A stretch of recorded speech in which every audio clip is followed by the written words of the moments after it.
Praise. Mapagpalang gabi po sa ating lahat. And welcome to those who are joining us in our online platform. It's really an honor po and privilege to speak in front of you by the grace of God. I believe God gathered us here in this place and prepared something for each one of us. Naniniwala po ba kayo doon? Palakpakan nga po natin ang Panginoon. How many of you are excited to receive the Word of God? Isang malakas na amen naman po dyan. Amen! Ayan. Praise God. So, our topic will be taken from the book of Matthew, chapter 7, verse 13. The two paths of life, the narrow and the wide gates. Mga kapatid, sa buhay natin, every day we make a lot of choices. Di po ba? We make a lot of decisions. Sa umaga pa lang, ang dami na nating iniisip. Marami na tayong gustong mag-decide. For example, minor such as what to eat for breakfast, what will be our outfit for today, how to spend our free time, deciding which route to take, and some major is career path, pursuing an education, choosing a life partner, managing finances, retirements, and buying or selling house, at marami pang iba. But every choices we make in this life, mga kapatid, will determine our physical and eternal destiny. That's why we must be careful for what kind of choices we make in life. For some people, we make the very important choices carelessly. Minsan, masyado tayong pabigla-bigla or masyado tayong nagmamadali sa ating mga desisyon sa buhay. Lalo na pag nahahaluan ng emosyon. Di po ba? And realizing there are always consequences to decisions we make. Would you agree that probably all of us had made decisions we wish we could remake? Or there are decisions made that we probably regret? Alam niyo po, naalala ko yung tanong ni Pastor Roy nung nandun kami sa Shake Shack. Meron po siyang isang tanong sa amin. Kung ikaw ay bibigyan ng pagkakataon, mabago ang iyong desisyon when you are in your 20s, ano ito? So, syempre, nag-isip kami. So, most of the answer is almost 60% ay sana tinapos ang pag-aaral. If we knew we're going to lead us, we would never make that decision. But you know, mga kapatid, these decisions we make, minor man siya or even major decision, it will affect us for some time, for months, or even years in our life. But no decision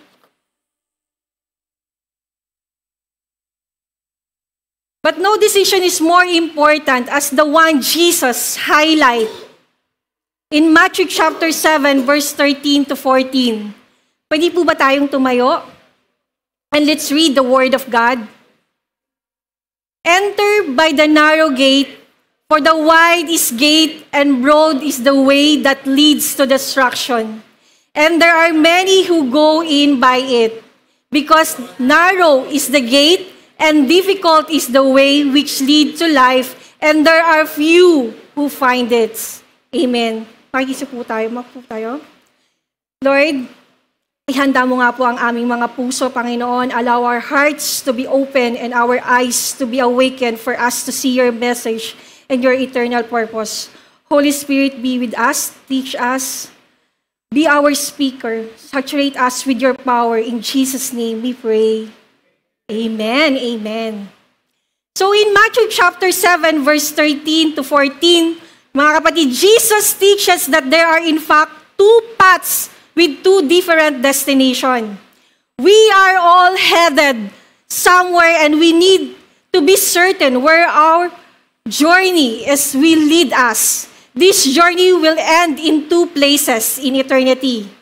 One leading to eternal life, that is heaven, to be with God, and hell, that is to be separated from God. Eternal judgment or to be eternal condemned. Jesus said that the path of destruction is wide, easy, and well-traveled, while the path of life is narrow, hard, and less traveled. Mga kapatid, throughout the Sermon of the Mount, Jesus has been teaching us what it looks like to live as a citizen of the kingdom of God. We did have a series called The Radical Living, Jesus' Way.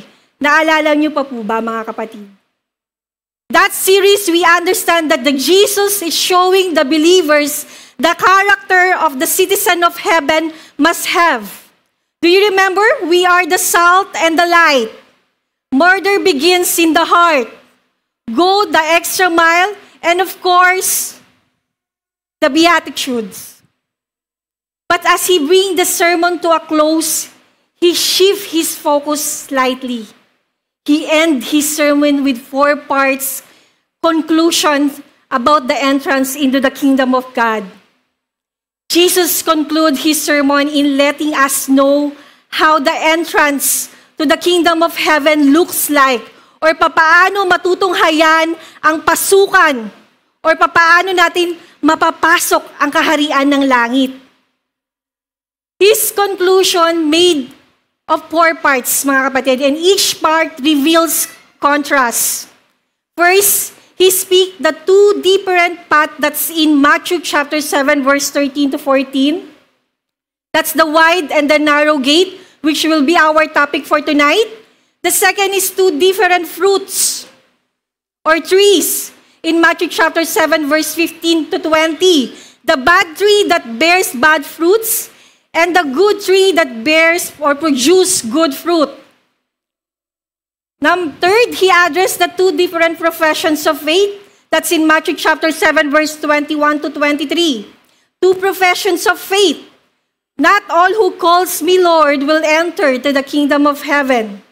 And fourth, the 2 different builders in Matthew chapter 7, verse 24 to 27. Faith builds on rock, and faith builds on the sand. While each of these contrasts emphasize something slightly different, they all tell us something about the entrance into the kingdom of God, who will be welcome and who will be excluded. His message concerns his kingdom into invitation. Enter by the narrow gate. In this small paragraph, Jesus emphasized that there are 2 paths and only 2 paths. Every person will either take path towards destruction or towards life. Jesus began these important discussions with a call. Enter by the narrow gate.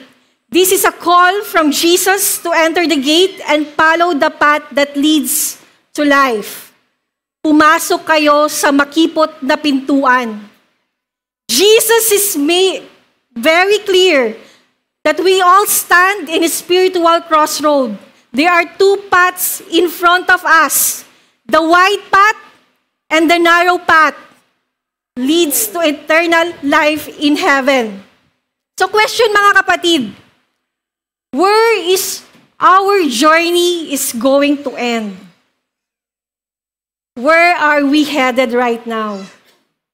Today, Jesus called us to choose the right gate, and I pray that God will grant us a revelation and divine wisdom of which path are we treading right now.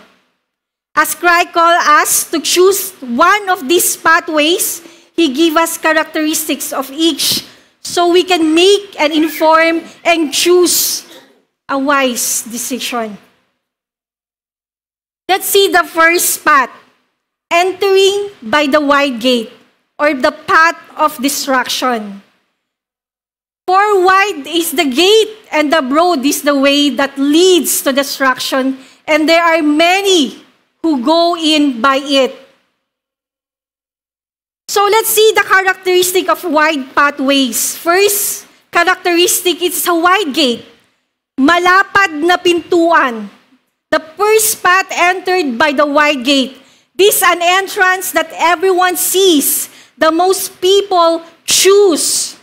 There is a plenty of space to walk in. There's a plenty of space, attractive things to hold, to grow, allure. There's a plenty space of person to wander. In this gate, mga kapatid, there's no limit. Everyone is welcome. Satan made this gate wide for us to quickly notice it. It tempts and feeds our carnal desires or desires of the flesh. Fame, fortune, things that world values. In this gate, mga kapatid, there's no restriction, no requirements. It's a place of freedom. And we don't worry about the consequence. But, in John chapter 3, verse 4, whoever commits sins also commits lawlessness, and sin is lawlessness. Walang kinikilalang batas ang kasalanan. This is the first characteristic of the wide gate. Let's see the second characteristic of this gate is an easy way. The wide gate leads to an easy path. The broad gate was the appearance of righteousness, but not actual righteous. This path does not require repentance, no self-denial, no sacrifice. It is the gate so easy, no discipline needed, no need to attend all the meetings, all the trainings, no need to evangelize. You can hate your enemies. You can live together without sanctity of marriage. No need to go to church. No need to read the Bible. No need to disciple. No need to pray. This is easy road. You can do whatever you want, mga kapatid. Mga kapatid, kapag di kayo nagbabasa ng Bible at hindi ka nakakaramdam ng conviction, o di tayo nakakaramdam ng takot or panghihina sa ating spiritual, ibig sabihin nun, we are in the wide gate. Nasa malapad tayo na pintuan. Pero Sis Gina, mahal ko ang Diyos. I love the Lord. Okay? But what we say has to match how we live. Right? Kaya we are so blessed to have this church. We are so blessed to have pastors and leaders, our workers, na masipag, na matyagang nagbibigay sa atin ng trainings. Palakpakan nga po natin sila. Maraming salamat po sa ating mga workers and leaders. And the third characteristic of this gate, it's a well-traveled way. According to Jesus, many or most enter through the wide gate and travel the easy way. This gate is jam-packed with travelers, mga kapatid. Maybe siguro may promo, o may discount, o merong buy one, take one. Kaya there are jam-packs, no? There are multitude of people in this gate. The thieves, fornicators, drunkards, liars, indulge in sexual sin, idolaters. The sad reality, mga kapatid, there are also church people who are in this road. Pastors, workers, volunteers, who are in this gate. People who are living in a double life, not truly following God. These are people who have religion, but doesn't have Jesus in their life. Any person who has not surrendered his life to Jesus or accept Jesus as their Lord and Savior and not baptized remain to be on this path of destruction. This is how enemy works, mga kapatid. This gate is very deceptive. This gate will promise everything. Earthly things, pleasures, wealth, happiness. But you know, the wisest man ever lived warned us about this.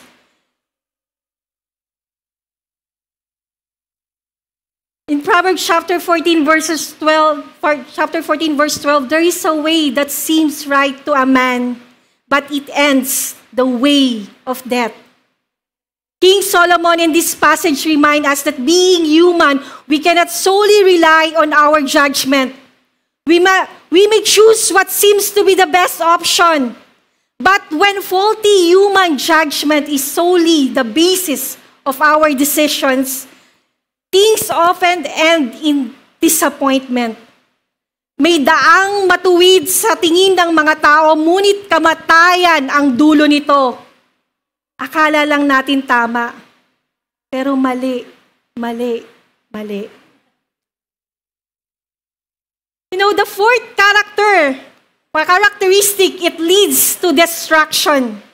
This is where we recognize the weight of these teachings from Jesus. This is the path the most are following, and yet the path that leads to eternal destruction. While we may not like to think about this kind of judgment, the Bible is clear, mga kapatid. There is eternal judgment for all who die apart from Christ. Mayroong walang hanggang paghukom para sa lahat ng namamatay na nahiwalay kay Kristo.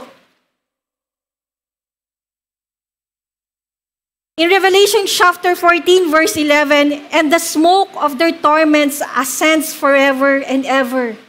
They have no rest day or night, who worship the beast and his image, and whoever receive the mark of his name. This one of these verses that Bible is clear about kung saan tayo pupulutin if we are not in Christ. Traveling the wide road to destruction is not only easy, but also short. So short, we are almost already there. The Bible makes it clear that you and I, katulad ng sinabi ni Minister Ronnie, we are all born sinners. You and I are already dead in our sins because we are born in it. We are not on our way to destruction. We are already there. You know the shortest road in the world? The road to hell. But mga kapatid, we have good news. The good news is Jesus came to gather the lost and to point them back to the narrow gate. His life, death, and resurrections give us to access the narrow path of salvation, of which He became the way and the only way. And this is the next point in our discussion. The second path, entering the narrow gate, or the path of salvation. In Matthew chapter 7, verse 14, because narrow is the gate and difficult is the way which leads to life, and there are few who find it. What are the characteristics of the narrow pathways? First, it's a narrow gate. Makipot na pintuan. This gate is so narrow because it has boundaries. It has restriction. In this gate, there are rules. Once you enter in this gate, you cannot do everything. You cannot do what you wanted to do. There are places need to stop. There are habits needs to stop. You cannot take your pride, your greed, your lust, your sloth, your anger, your envy, your bitterness in this gate. You cannot take your extra baggage on this gate. What we learn from this scripture is that the narrow gate, mga kapatid, is Christ Himself. It is the only Christ and His work on the cross that we can be forgiven and we be welcome on the path towards life. In John chapter 14, verse 6, I am the way, the truth, and the life. No one comes to the Father except through me. Jesus never said Christian life will be easy, but it is a hard way of life. A life being lived in contrast to the norms of the world. A life lived with sole purpose of glorifying God and not of oneself.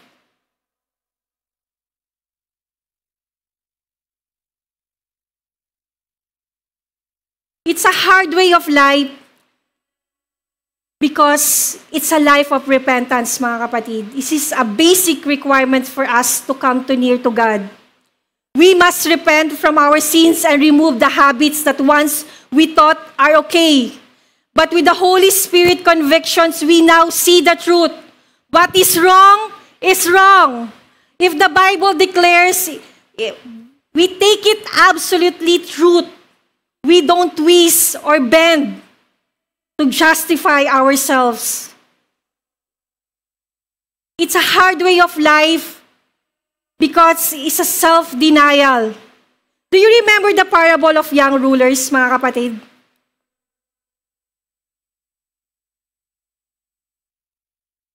Young ruler asked Jesus what he must do to enter heaven.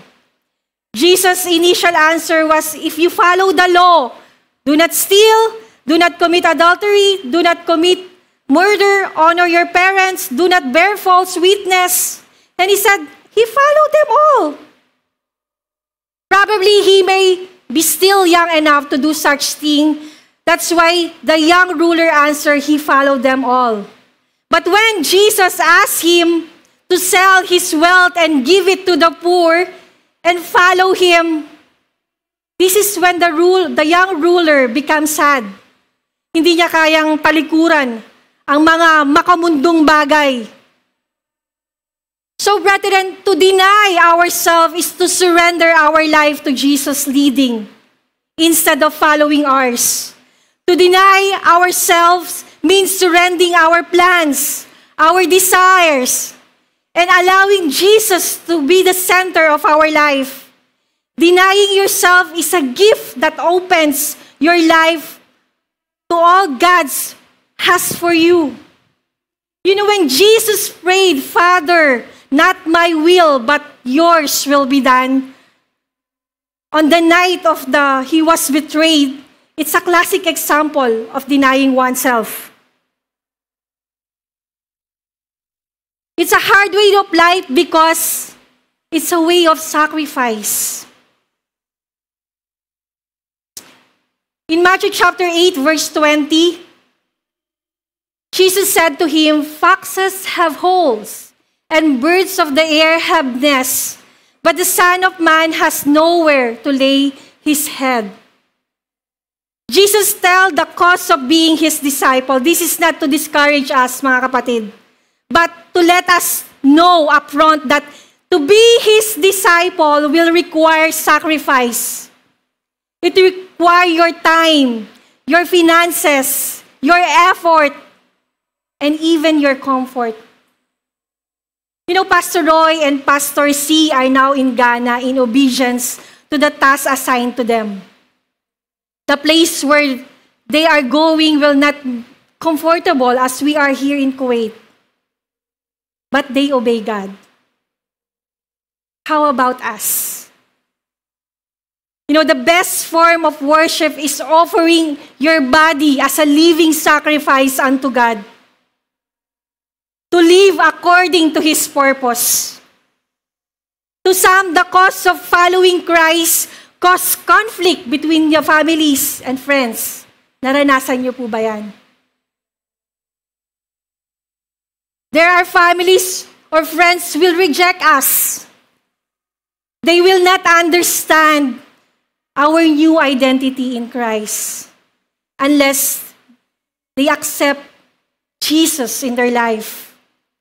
When you serve Christ, mga kapatid, sa makipot na pintuan, expect the challenges, troubles in life. Makakaranas ka na pipigilan ka ng paglilingkod sa Panginoon. But you have to stand firm in your faith.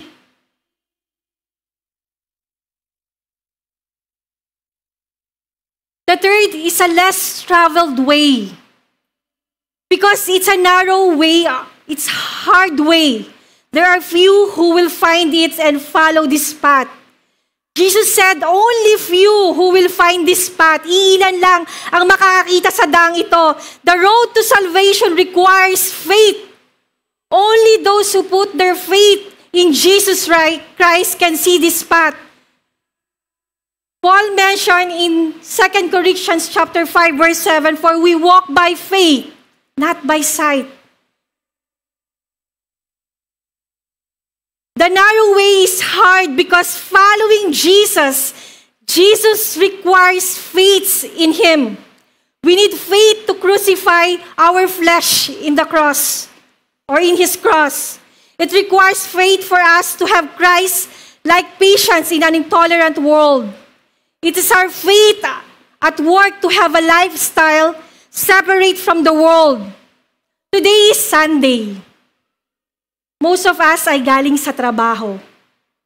But you are here. You choose to worship God. Even in Friday, nandito pa rin kayo. Na kahit isa lang yung off nyo, Friday, this is the time na magising ng tanghali, gawin na trabaho sa bahay, but you choose to be in this church and worship God, to hear the Word of God. Ang iba sa atin, some of our friends or colleagues, they go to the malls, gimmick spot. Hindi ko sinasabing mali yun. There's nothing wrong with that. Hindi siya masama, mga kapatid, but we have to know our highest priorities. If given a choice between a paved highway and a narrow and bumpy road, human logic will tell us the easy and comfortable way. Di ba? Unang-una nating iisipin, doon tayo sa shortcut. Doon tayo, may wasta doon.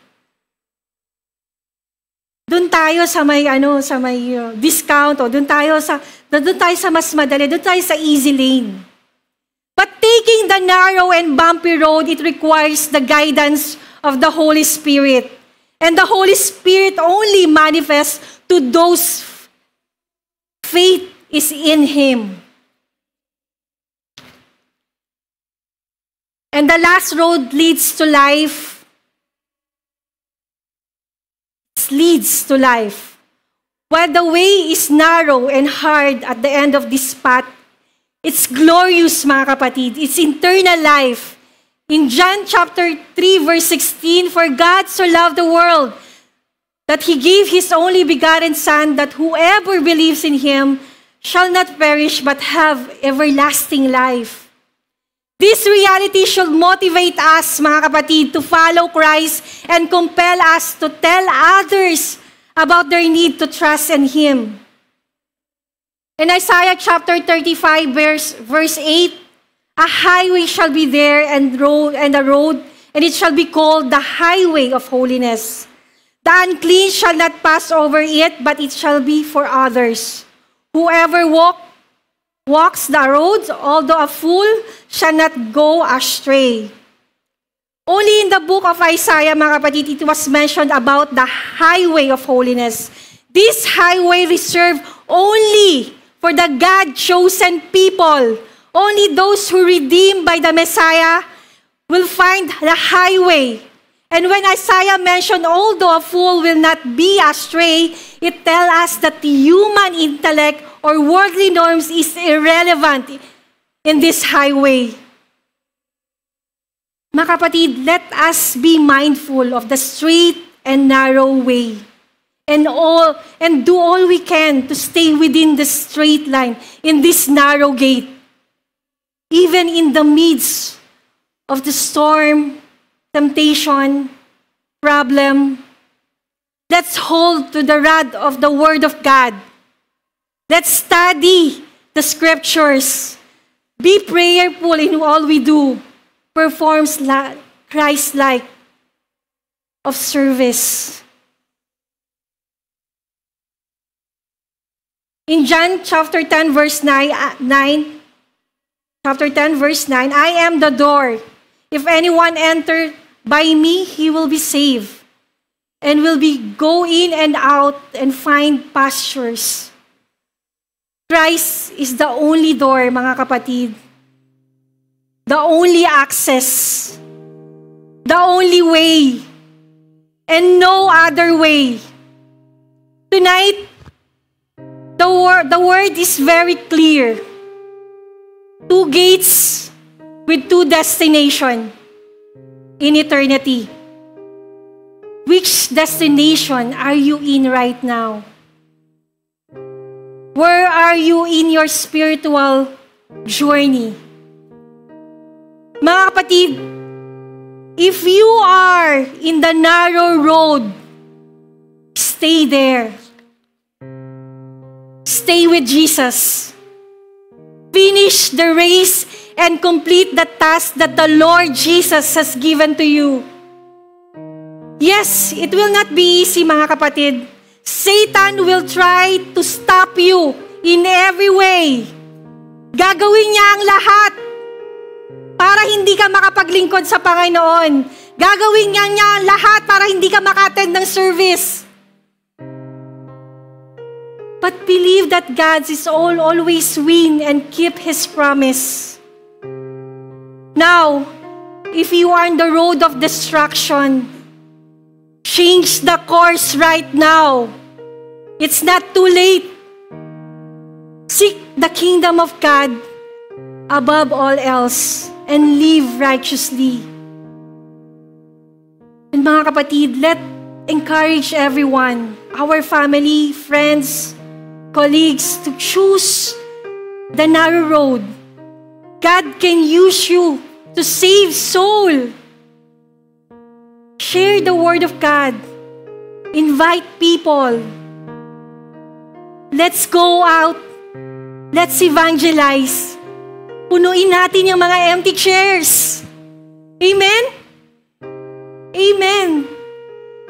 As for my conclusion, mga kapatid, I would like to end this message with reflections, points to determine our life trajectory. Nasaan na ba tayo sa landas ng ating buhay? Can we stand, mga kapatid?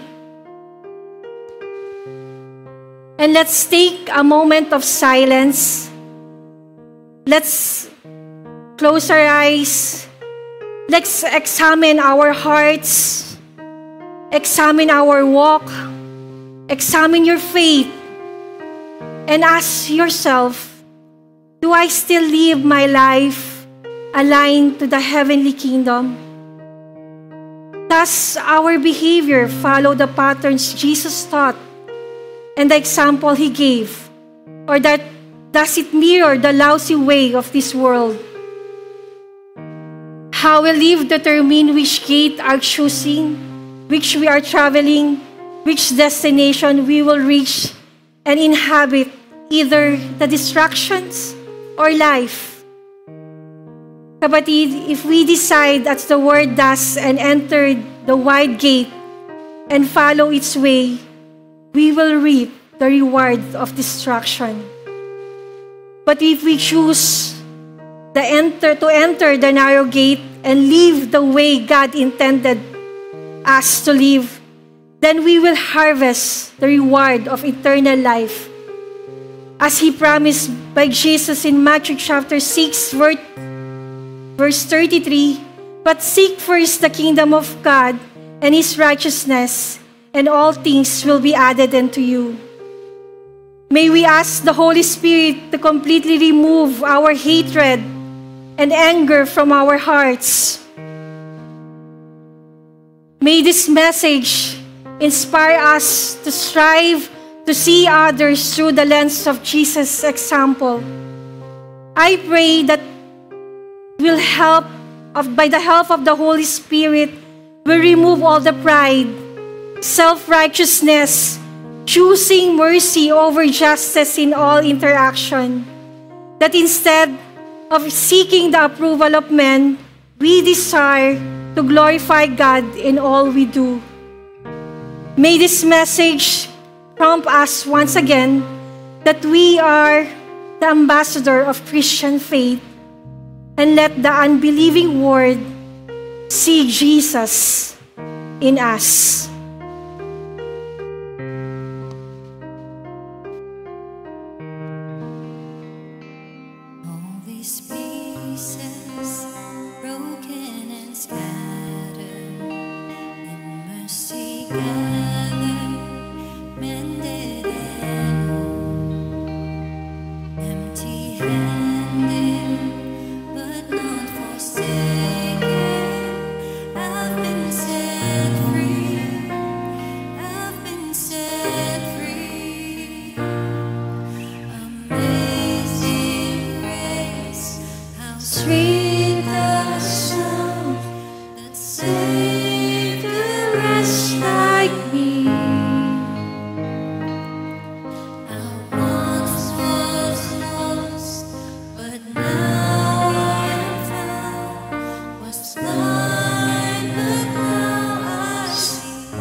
I can see your love. I can see the love in your eyes, laying yourself down, raising up the broken to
Let's pray. Lord, thank you for your word. We acknowledge and embrace you, Lord, in our lives, Lord. May your spirit grow within us that we may continue glorifying the Father.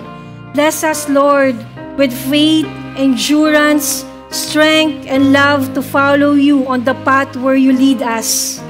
Holy Spirit, teach us, guide us, continue to reminding us to choose Jesus' way in every day, O Lord. We love you, Lord. In Jesus' name we pray. Amen.